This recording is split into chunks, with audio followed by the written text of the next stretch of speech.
Nah gini, One Piece memang menyimpan sebuah misteri yang mengguncang imajinasi para fansnya kan. Teori terbaru yang beredar itu mengisahkan tentang Pulau Elbaf nih, tempat di mana waktu berfungsi dengan cara yang tidak biasa di sana nakama.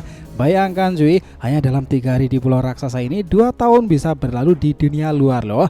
Apa yang sebenarnya terjadi di Elbaf tuh? Apakah pulau ini benar-benar sebuah perangkap waktu yang bisa mengubah nasib Luffy dan kru topi jerami sendiri?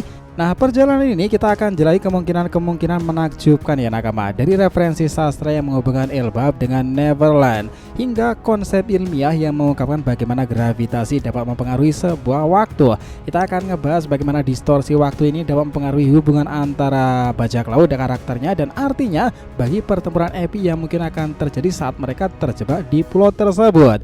Yos, ini menarik nakama. Selamat datang teman-teman, kita akan bahas alur cerita prediksi ini dengan Mimin di sini, Joy Boy The Library of Nika. Let's go, kita mulai ceritanya.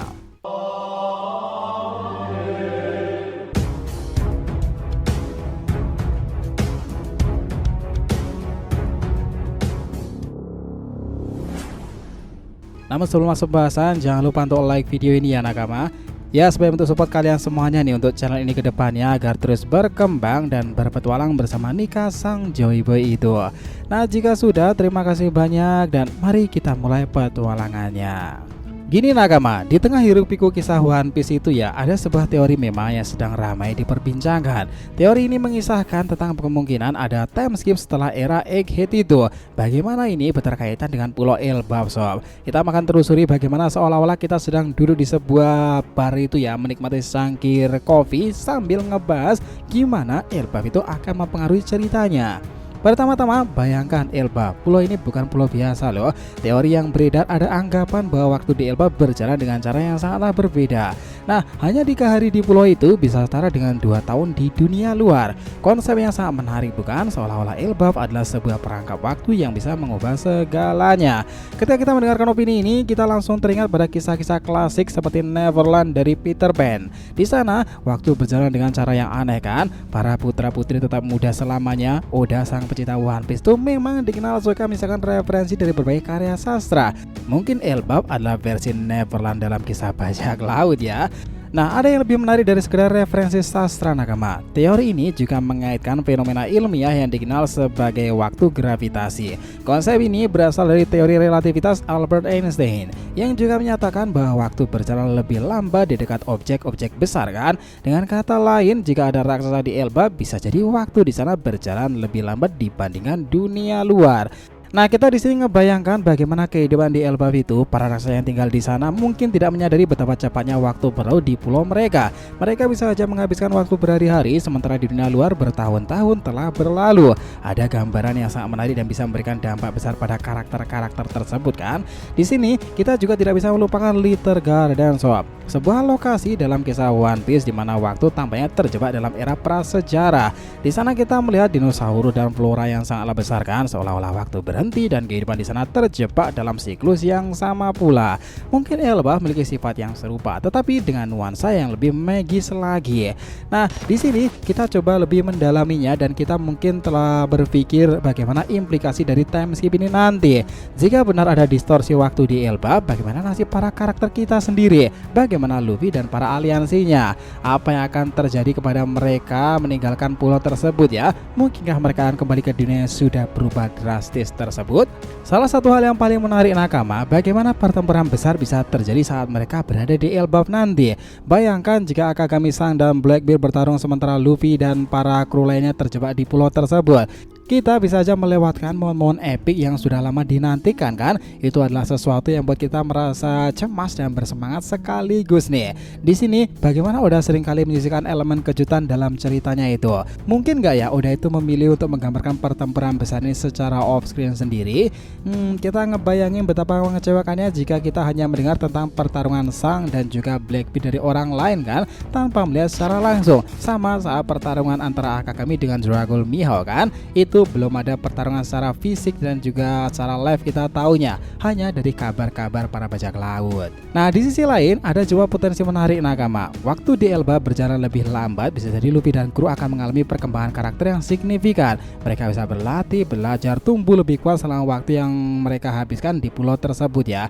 Ini bisa menjadi kesempatan baik bagi mereka untuk mempersiapkan diri menghadapi tantangan lebih besar di luar sana sebelum mereka mencapai Laughtale.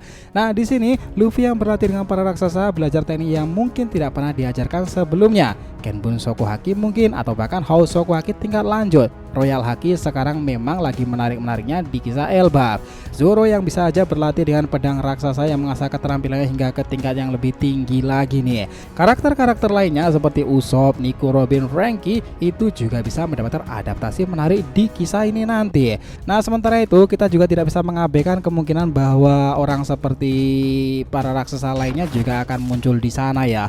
Kolon sudah muncul, dia mungkin ada hubungannya dengan terah keluarga kerajaan raksasa Elbaf itu. Mungkin di sini dia memiliki rencana yang lebih besar dan memanfaatkan distorsi waktu untuk mencapai tujuannya nih. Ini bisa menjadi elemen kejutan yang menarik dan sangat ingin melihat bagaimana semua itu akan terungkap di Elbaf. Nah nakama, ketika kita ngebayangkan semua kemungkinan-kemungkinan yang terjadi ini ya, kita rasa makin terlibat dalam cerita itu Oda mau alih dalam menciptakan jalan yang lebih kompleks lagi kan. Di sini tentang bagaimana teori ini bisa mempengaruhi hubungan antar karakternya jika waktu di Elbaf berjalan lebih lambat. Bagaimana dengan hubungan antara Luffy dan juga para nakamanya? Apakah mereka merasa terpisah oleh waktu ketika mereka kembali ke dunia luar? Pertanyaan ini seringkali muncul nih. Kru Elbaf dan juga kru Mugiwara sudah ada di sana. Mungkin mereka merasa seolah-olah baru aja menghabiskan waktu singkat di pulau tersebut kan. Sementara di dunia luar banyak hal telah berubah. Momen-momen yang sangat dramatis yang penuh emosi. Apakah Luffy juga tahu bahwa kakeknya juga sudah terpenjara di Kurohige Pirate sana? Jika dia tahu, wah itu bakalan menjadi dilema yang sangat menarik sih. Nah kita pikir Elbaf setelah diketahui tentang dimensi-dimensi alam di sana, seperti ada 3 dimensi tersebut, di bawah, di tengah dan juga di atas, pulau surga dan matahari serta di bawahnya itu. Nah kami pikir elemen-elemen tersebut akan menjadi pengembangan cerita menarik di saga Elbafnya. Kita juga mulai berpikir tentang bagaimana teori ini bisa terhubung dengan elemen dalam cerita lainnya, seperti karakter-karakter lama yang bisa aja muncul kan, Uruk yang juga akan berhubungan dengan klan Birka itu, serta God Enel yang bisa aja muncul kembali ke Elbaf. Oda mungkin memiliki rencana besar yang melibatkan semua atribut tersebut akan kembali lagi. Karena kita tahu ya nakama, teori tentang time skip di Elbaf itu bukannya sekedar ilusi semata loh. Itu mungkin bisa aja terjadi karena di sana itu pusat segala pertempuran besar yang akan mengubah cerita dunia baru itu bisa aja terjadi kan. Para raksasa kemungkinan besar jika mengacu pada adaptasi cerita Nordik, pertempuran besar-besaran Ragnarok itu juga akan terjadi. Itulah kenapa fokus utama memang di Elbaf. Jadi mereka harusnya tidak akan terpengaruh bagaimana keadaan dunia baru itu. Fokus Luffy memang menanti-nantikan kejadian dan pengalaman di negeri tersebut. Nah jadi kalau mau disimpulkan lebih sederhana ya teman-teman, dalam perjalanan itu kita menjelajahi teori tentang Elbaf dan kemungkinan time skip dalam One Piece itu. Kita akan menyentuh berbagai aspek yang buat cerita itu begitu mendalam ketika sudah berjalan sangat lama di Elbaf. Simbol distorsi waktu, para raksasa, pohon dewa Adam, dan juga informasi-informasi tentang Joy Boy dan Nika. Teori Elbaf dengan konsep waktu yang tidak bisa membuka pintu bagi banyak kemungkinan, dari referensi sastra yang menghubungkan pulau ini dengan Neverland itu hingga implikasi ilmiah di lintasi waktu tersebut. Nah kita akan membayangkan bagaimana waktu yang berlalu dengan cara yang berbeda-beda dari tempat-tempat lainnya. Dari sini nakama, Elbaf bisa aja dihadapkan pada pertempuran-pertempuran heroik. Dan di akhirnya kita juga akan menebak-nebak ya bagaimana kemungkinan Nika dengan akhir pertempuran di Ragnarok Elbaf tersebut akan berhubungan dengan raksasa seperti Loki dan juga orang yang dinantikan akan muncul kembali kan. 2 orang yang akan terlintas di pikiran kita semuanya, Scooper Gaban dan juga Golden Lion Shiki. Sepakat nakama semuanya tentang semua hipotesa ini? Itu akan menarik dalam penggambaran chapter selanjutnya. Jadi terima kasih banyak ya telah menonton cerita ini sampai akhir. Jika kalian punya pendapat langsung aja komentar di bawah nih dan kita akan usahakan respon, oke? Sampai jumpa di video selanjutnya nakama, dan Joy Boy sang Nika telah kembali ke peradaban One Piece.